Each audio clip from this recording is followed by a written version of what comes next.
Hadi hayırlı olsun.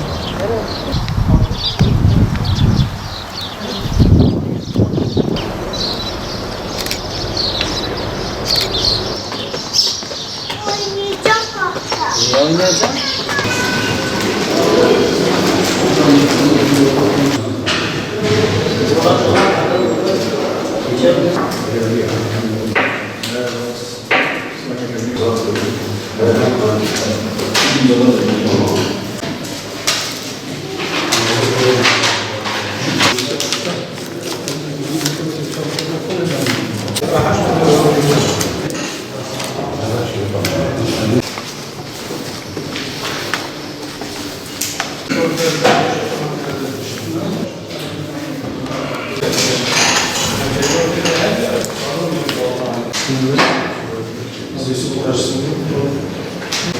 Kimi alayım abi?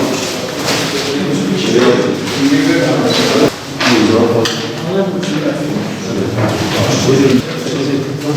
Sen mi sakın? Allah hayırlısı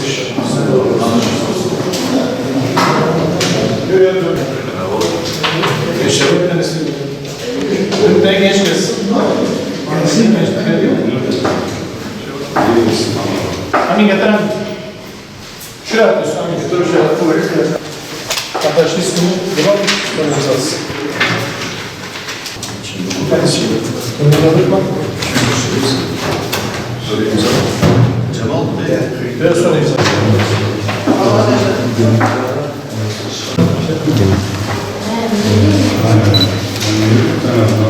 Cemal bir Cemal. Çocuk söyleyeyim sana.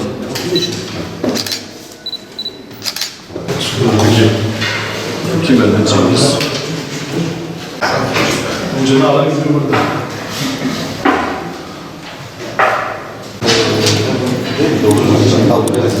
Tamam.